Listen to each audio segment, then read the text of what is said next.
L'administration Trump efface un symbole du mouvement Black Lives Matter à Washington. Depuis le 10 mars, des ouvriers effacent cette fresque géante peinte en plein centre de Washington après la mort de George Floyd en 2020. Baptisée Black Lives Matter Plaza, la fresque large de 15 mètres et longue de 200 mètres avait été commandée par la maire de Washington, Muriel Bowser, pour dénoncer les violences policières. Mais depuis le retour de Donald Trump à la présidence, elle est dans le viseur des républicains et notamment d'un élu, Andrew Clyde, républicain de Géorgie, membre du Congrès et proche de Trump. Le 3 mars dernier, Clyde a déposé une proposition de loi menaçant de couper les financements fédéraux de Washington si la fresque n'était pas effacée. Une menace qui a donc poussé la maire à céder. In this location, it was one way of letting us know that our contributions matter, that our black lives will always matter. Andrew Clyde a aussi prévu de renommer la zone du centre-ville de Washington en la rebaptisant de Black Lives Matter Plaza en Liberty Plaza. Je dois avouer que j'ai découvert l'existence de cette fresque au moment où les médias ont parlé de sa destruction. Donc avant de découvrir les coulisses du mouvement Black Lives Matter, je te propose qu'on découvre la symbolique, qu'on analyse ce que cette fresque peut signifier dans ce nouvel épisode de Temps présent.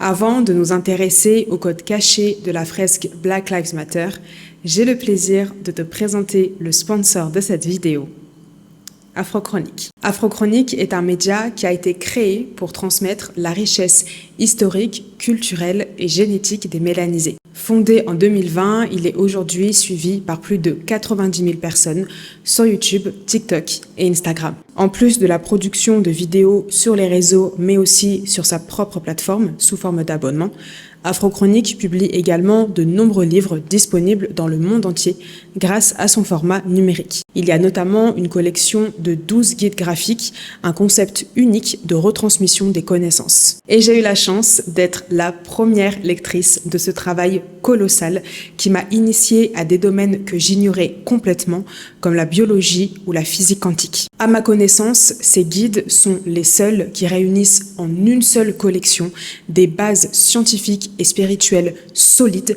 qui sont ancrées dans le paradigme africain ancestral. Et en plus de condenser des savoirs multimillénaires, ces guides graphiques répondent aux enjeux actuels de manière concrète. Parce qu'il n'y a aucun intérêt à emmagasiner des connaissances si elles ne nous aident pas à résoudre les problèmes qu'on rencontre au quotidien. L'enfer du métro-boulot-dodo, les couples qui se déchirent, une santé défaillante, la méconnaissance de soi ou encore des aptitudes non développées. Cette collection s'appelle Éveil de la conscience noire et elle porte bien son nom. Je te mets le lien en légende et en commentaire épinglé pour te procurer toi aussi les guides graphiques et atteindre un niveau supérieur de conscience. Et je remercie Afrochronique de soutenir ce travail. Passons maintenant à une proposition d'analyse de la fresque Black Lives Matter à Washington. Déjà, la première chose qui marque, c'est la couleur jaune. Cette couleur peut représenter le soleil, l'illumination, l'intelligence et aussi la conscience. Elle est aussi associée à la puissance, au contrôle et à l'aridité quand elle est associée à la couleur du désert. Dans sa polarité négative, le jaune est associé à la maladie, à la tromperie, à la traîtrise, à la perversion et à la discorde. Et tu verras après à quel point ça concorde avec le mouvement Black Lives Matter. Une autre caractéristique de cette œuvre qui m'a marquée, c'est la largeur des lettres. Moi, ce que je vois, c'est que quand on est au niveau piéton, on est incapable de voir cette œuvre de manière complète. Pour ce faire, il faut qu'on la voie en fait au travers des écrans. Et ce que je perçois dans le fait que cette fresque ne soit entièrement visible qu'à travers un écran, c'est que finalement, l'idée que la vie des Noirs compte ne se reçoit que quand c'est sur les réseaux, que quand c'est du virtuel, que quand c'est superficiel, mais c'est pas vécu et intégré dans la vraie vie. Et ça me rappelle qu'il y a eu une journée, peu de temps après le décès de George Floyd, où tout le monde a été invité à publier un carré noir sur son feed Instagram. Ça devait signifier notre soutien à George Floyd et à toutes les victimes noires des violences policières. Mais c'est que l'année dernière que j'ai appris la véritable signification du carré noir. Et en fait, ça n'a strictement rien à voir avec un quelconque soutien. Dans la série Secrets des temps anciens que j'ai publiée sur ma plateforme, j'ai expliqué beaucoup de symbolique architecturale et particulièrement la symbolique ésotérique du carré et du triangle. Je t'invite vraiment à regarder ces vidéos parce que je t'assure qu'après, tu ne verras plus le monde de la même manière. Comme je disais, le choix de la taille des lettres fait que, à l'échelle humaine, on ne peut pas voir cette fresque entièrement de nos propres yeux. Donc on doit passer par les écrans ou par un autre choix qui est de voir l'œuvre du dessus. Donc ça peut être en étant dans un gratte-ciel par exemple, ou dans un hélicoptère, ou encore par le biais d'un drone. Moi, la symbolique que je vois derrière, c'est qu'il faut être au-dessus pour pouvoir voir cette œuvre. Et qu'est-ce que ça représente, le côté au-dessus? Ce sont les gens qui dominent. Et aujourd'hui, on sait tous que ce ne sont pas les Noirs. Et comme on a vu juste avant, la couleur jaune est associée au pouvoir et au contrôle. Avec les quelques éléments qu'on vient de voir, on se rend donc compte que cette fresque est trompeuse. Elle est aussi ambiguë. Elle n'est pas au service des Noirs, ni au service du peuple de manière générale, mais bien au service de gens qui dominent, c'est-à-dire des gens qui se considèrent comme une élite. Et c'est exactement ça, le mouvement Black Lives Matter. Je te propose d'abord de faire un historique rapide du mouvement Black Lives Matter, qui est plus ancien que je ne le pensais. En fait, il naît en 2013 après l'acquittement d'un vigile, George Zimmerman, qui avait tué un jeune adolescent noir, Trayvon Martin, alors qu'il n'était pas armé. C'est à ce moment-là que pour la première fois, le hashtag Black Lives Matter est utilisé sur Facebook.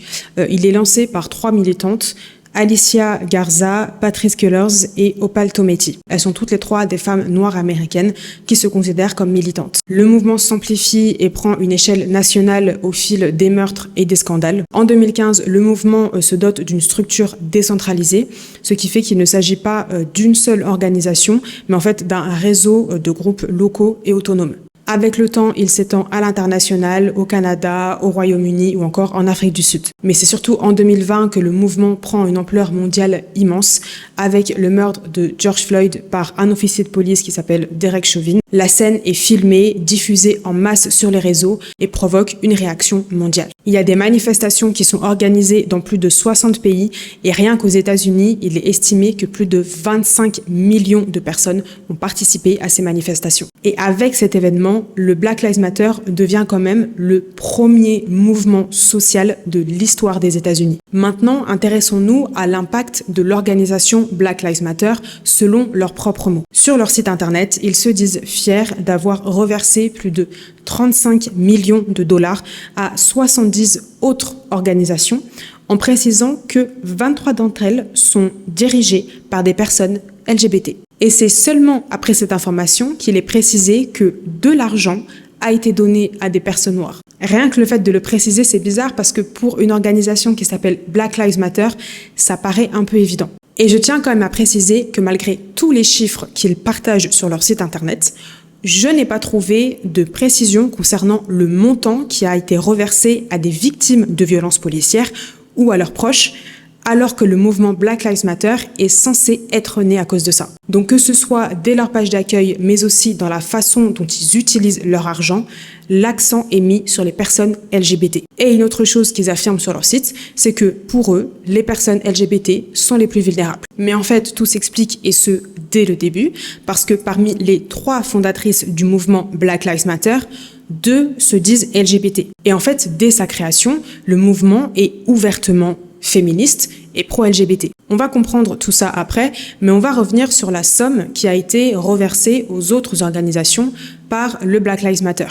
Donc forcément, s'ils ont donné 35 millions de dollars, c'est qu'ils ont au moins reçu cette somme. Et le montant qui est martelé par l'organisation, que ce soit sur leur site ou dans les interviews, c'est la somme de 90 millions de dollars. Ils ont reçu beaucoup de dons en 2020 avec le décès de George Floyd, mais ce qu'on sait moins, c'est qu'en fait, dès 2015, ils ont reçu des subventions d'une organisation qu'on doit absolument tous connaître, l'Open Society Foundations. Pour celles et ceux qui ont regardé la série Cible Noire, particulièrement l'épisode où je parle du protocole NSSM 200, sachez que l'Open Society Foundations, c'est encore à un autre niveau. Sur le site, il est indiqué que les fondations Open Society œuvrent à construire des démocraties dynamiques et inclusives dont les gouvernements sont responsables devant leur peuple. Rien qu'avec cette phrase, on a déjà beaucoup de concepts à la mode. En premier, l'inclusivité, mais il y a aussi le côté responsabilité et démocratie. Et qu'est-ce qu'ils mettent comme première photo sur la page d'accueil?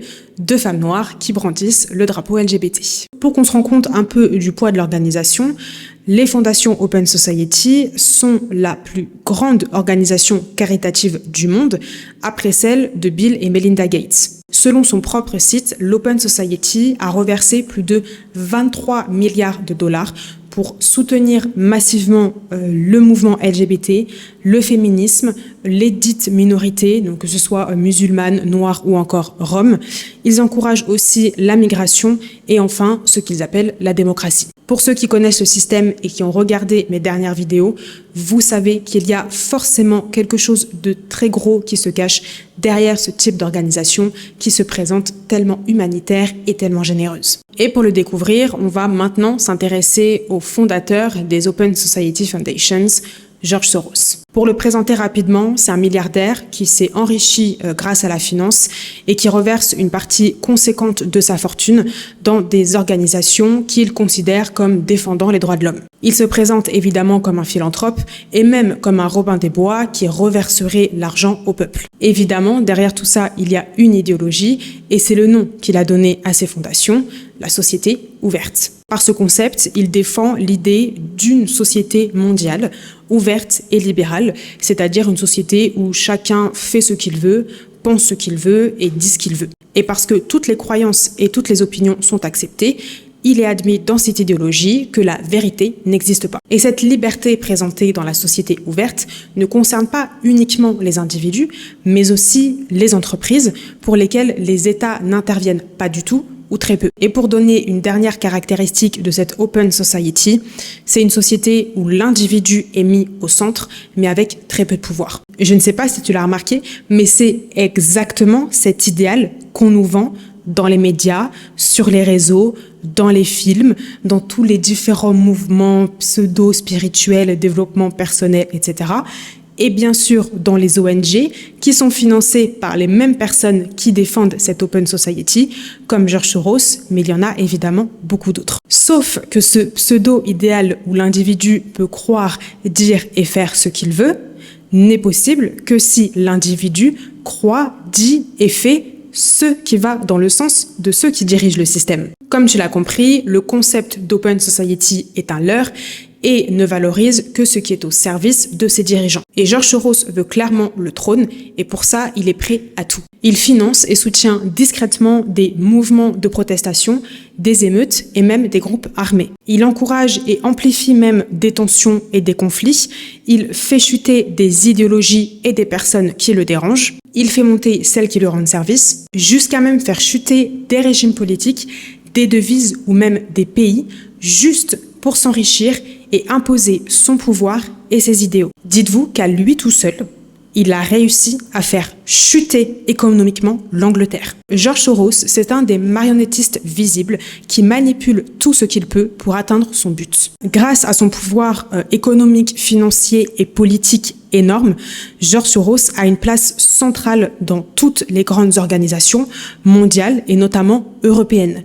Il faut savoir qu'il a eu notamment un impact énorme dans les décisions concernant la légalisation de l'homosexualité en Europe. Il est présenté comme un homme d'État sans État et il est prêt à mettre des millions sur la table pour soutenir les politiciens qui vont dans son sens. Et c'est comme ça qu'il a notamment soutenu massivement tous les candidats démocrates à la présidence des États-Unis. On fait donc face à un énorme paradoxe.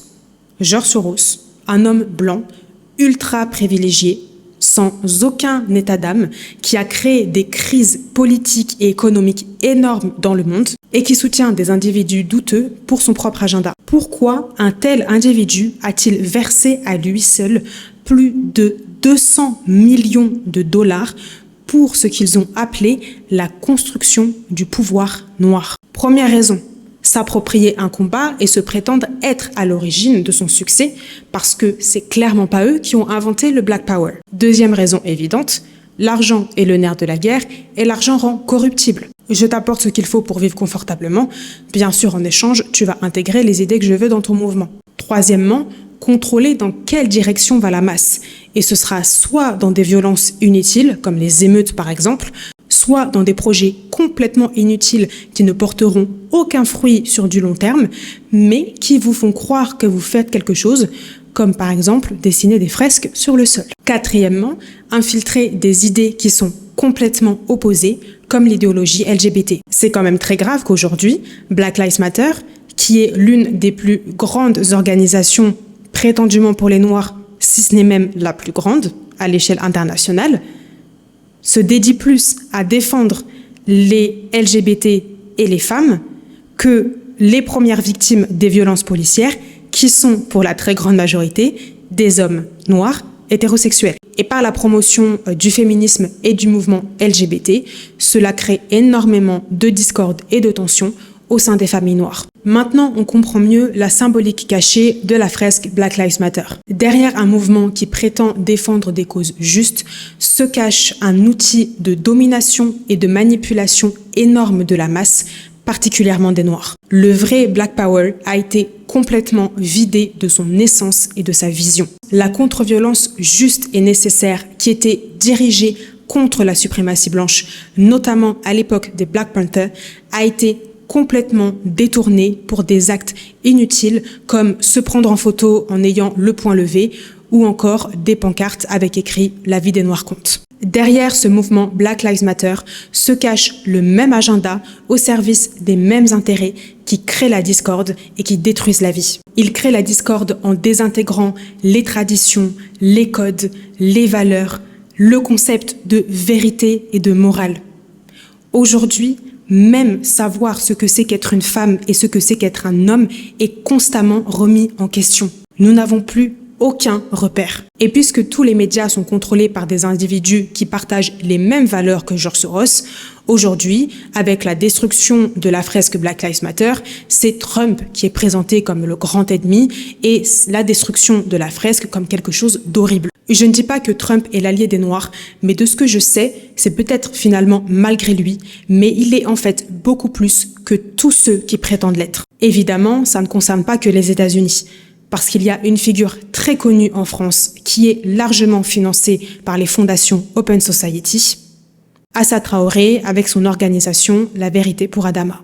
Le divertissement est l'arme la plus efficace contre nous. Tout ce qui est promu, de près ou de loin, par les médias, les réseaux sociaux, l'art, les décisions politiques, tout ça, c'est de la distraction. Qu'ils en parlent bien ou qu'ils en parlent mal, s'ils en parlent, c'est de la distraction. Tout ça, c'est pour nous faire perdre notre temps. On tourne rond sur des sujets complètement stériles pour ne pas dédier nos réflexions et nos actions à identifier le véritable ennemi. Le système de domination qui est en train de nous enfermer physiquement, mentalement et spirituellement, alors qu'il prétend faire tout le contraire. La solution qu'on m'a enseignée pour lutter efficacement contre ce système, c'est faire tout l'inverse de ce qu'il nous montre. Et c'est exactement ce que permettent les guides graphiques de la collection Éveil de la conscience noire. Que ce soit pour l'alimentation, les relations, la compréhension de ce que c'est que la maths ou encore du système dans lequel on vit, ces guides nous donnent vraiment des bases solides pour nous élever individuellement et collectivement et lutter contre le système qui veut notre destruction.